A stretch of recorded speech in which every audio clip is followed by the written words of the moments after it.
Tell me about more how. about the job crafting then. I think that sounds really interesting. Well, okay, let me tell you at the high level, and then we'll dig in. At the high level, the Industrial Revolution was started on job descriptions being replicable, being very directive, controlling. The leader figured out what they wanted done, and then they broke the job up into these little chunks, sub-jobs, and then you give each of those to a person, and you tell them specifically, deliberately, this is what we want you to do. And that all of HR is built on that. How do we hire people? Go to the job description. How do we pay people? Go to the job description, do a job evaluation. If you have 10 people, how do we compare them? Look at the job description, look at the metrics. This is a way of running and controlling organizational life. Job crafting is really disruptive because what it starts with is you don't know what the job is until you know the person. The job depends on the person's strengths. I mean, you might know what the job needs to create today, but it'll be different next week, and it'll certainly be different next month. So it's silly to think about the job description as static because the world's not static. And we could invent the job and pretend and then say, oh, we should pay it this amount. But I mean, all those things are based on a fiction, which is like, it'll be the same next year. Now, we're still using it. We're largely still using job descriptions as the basis of everything, but job crafting disrupts that and says each individual has to be given maximum information about what the job is for, so that they can use the best strengths they have and bring the best thing that they have to work and then solve the organization's problems. It's much more of a partnership model. It starts with the assumption that the employee needs to be given information and power, and they have to be listened to. And then, oh my God, this is so disruptive. The leader's job is to try to help them. See, a lot of leaders still think that the employee's job is to help them. But you have to flip it and say, no, the leader's job is to help the employees solve the actual problems of the organization. If the leader isn't helping them, they're not really adding much value, if you think of it, because they're just overhead. Like the leader doesn't make anything. The leader doesn't talk to customers. The only job of the leader is to help actual employees create actual output.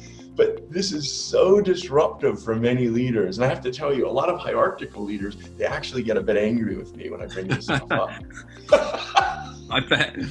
So, I mean, you've talked about a couple of examples. Who is doing, is there any companies out there that either you're working with or that you know of that are doing this well, that actually are doing job crafting? I think so. I mean, like one that I'm working with right now quite a bit is called Randstad. I don't know if you know them, but they're I know Randstad, one of the biggest global kind of like finding people jobs agents. Yeah, quite a traditional organization in many respects. They're doing some incredible stuff right now about how they respond to their local conditions using metrics and data, but then giving the metrics and data to the employees themselves and having the employees themselves come up with solutions that would help them make those local metrics thrive and soar.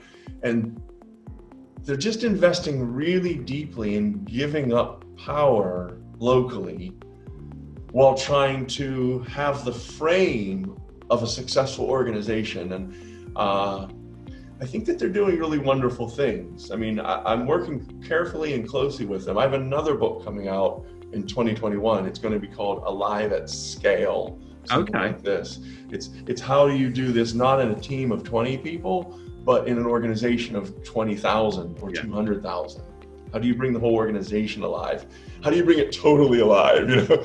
And I think that's an organization, not at I don't know at the whole level, but at this level of how they serve customers using metrics and a frame, but then giving freedom and humanism within that.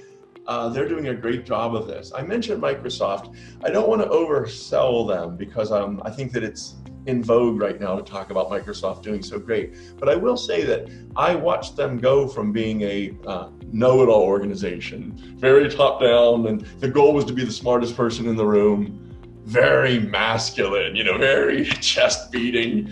And they've moved very much for Satya Nadella toward a learn-it-all organization where the point is to be curious.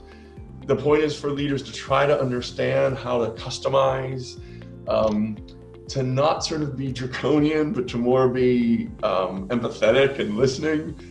I think it's an organization, if you look at how they're doing in the marketplace, I mean, they're really thriving right now. Incredible, isn't it? Yeah. It does show that it can work. Yeah, absolutely. Create the Can I culture. give you one more? Do you know this company called Dairy Crest? Yes.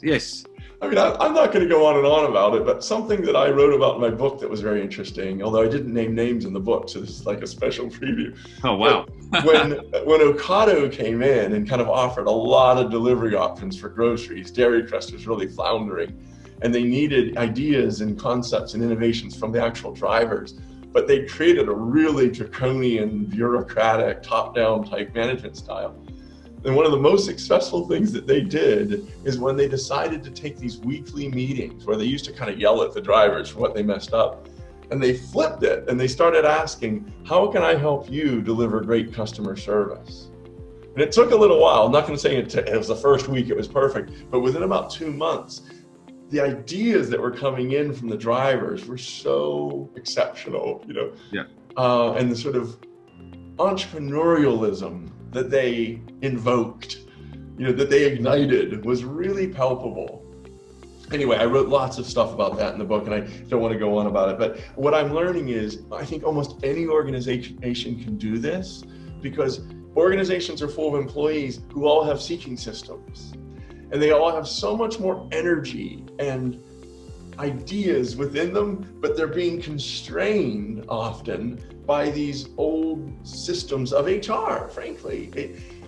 It is an HR problem ultimately, because theoretically HR's job, people systems, people analytics, I don't know what words we want to use anymore, but the people that are in charge of how do we get the most out of people, I don't think that we've done enough. I don't think we've moved the ball that far. In this series, we will be speaking to a range of senior leaders who are pushing a data-driven and digital HR agenda.